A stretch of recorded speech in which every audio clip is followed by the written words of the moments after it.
नमस्कार दोस्तों, उत्तराखंड से जुड़ी एक बड़ी खबर सामने आ रही है। दरअसल ये खबर जो है वो भविष्य में किसी बड़े खतरे, एक बड़ी आपदा की ओर इशारा कर रही है। दरअसल उत्तराखंड के हिमालयी क्षेत्र में ग्लेशियर के अचानक से रास्ता बदलने की एक बड़ी घटना का हमारे वैज्ञानिकों को पता लगा है। पिथौरागढ़ में ऊपरी कालीगंगा घाटी का एक अनाम ग्लेशियर अपनी घाटी क्षेत्र से हटकर सुमजुर्क चाकी ग्लेशियर घाटी क्षेत्र में प्रवेश कर गया है। वैज्ञानिक इसकी वजह क्लाइमेट चेंज यानी जलवायु परिवर्तन के साथ साथ टेक्टोनिक प्लेट में अंदरूनी हलचल को मान रहे हैं, भूगर्भीय गतिविधि। जी हाँ, वाडिया हिमालयन भूविज्ञान संस्थान के वैज्ञानिक हैं डॉक्टर मनीष मेहता, राहुल देवरानी और लुईरी और विनीत कुमार, जिन्होंने पिथौरागढ़ के कालीगंगा घाटी में ये रिसर्च की है। सैटेलाइट, रिमोट सेंसिंग, जीपीएस तकनीक और पुराने जियोलॉजिकल नक्शों की मदद से इस रिसर्च को अंजाम दिया गया। शोध में पाया दोस्तों कि एक अनाम ग्लेशियर अपनी घाटी में आगे ना जाकर दूसरी घाटी के क्षेत्र में प्रवेश कर गया है। ये पहली बार है कि हिमालय के ग्लेशियर में इस तरह के बदलाव की जानकारी मिली है। रास्ता बदलने वाला यह अनाम ग्लेशियर करीब 5 किलोमीटर लंबा है, जो कुठियाकी घाटी, जो कि काली नदी की सहायक नदी है, उसमें करीब 4 वर्ग किलोमीटर क्षेत्र को कवर करता है। दोस्तों, पिथौरागढ़ का कालीगंगा घाटी थैथियन हिमालय के जोन में आती है, जिसमें ज्यादातर या अधिकतम सेंडिमेंट्री रॉक्स हैं, जो मेटामॉर्फिक और इनियस रॉक्स के मुकाबले काफी कमजोर मानी जाती है।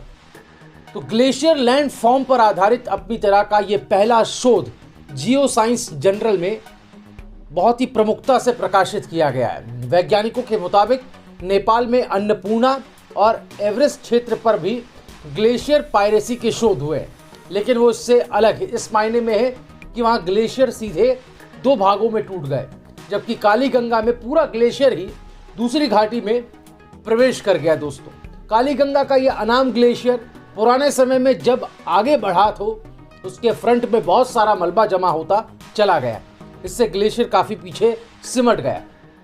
लेकिन हजारों सालों के अगले फेज में जब ग्लेशियर दबाव बढ़ने पर आगे बढ़ा तो पहले के मुकाबले उसका शीर्ष ज्यादा सख्त हो गया, टाइट हो गया। लिहाजा ग्लेशियर को आगे बढ़ने के लिए जो कमजोर सिरा लगा वो उसमें प्रवेश कर गया। इसी माउंटेन रिज को तोड़कर उसे दूसरी घाटी में जाने का रास्ता मिला। वैज्ञानिकों के मुताबिक ये प्राकृतिक घटना जलवायु परिवर्तन के साथ साथ भूगर्भीय हलचल की वजह से हुई। ग्लेशियर उच्च हिमालय में पर्वतीय ढलान और घाटी तक सीमित रहते हैं। दोस्तों, ग्लेशियर से ही नदी घाटी क्षेत्र अलग अलग खनिज, वनस्पति, जीव जंतु, जैव विविधता के रूप में विकसित होता है। नदियां सदा नीरा रहती हैं, प्राकृतिक जल धाराओं का निर्माण होता है। ग्लेशियर के रास्ता बदलने से उसके निचले हिस्से की घाटी क्षेत्र की वनस्पति और जीवों के विकास पर बुरा असर पड़ेगा। प्राकृतिक जल धाराएं खत्म हो जाएंगी, सहायक नदियां लुप्त हो जाएंगी, जबकि दूसरी घाटी में नए जल स्रोतों का जन्म होगा। नदी घाटी क्षेत्र को अधिक पानी मिलेगा, नदी का प्रवाह तंत्र मजबूत होगा।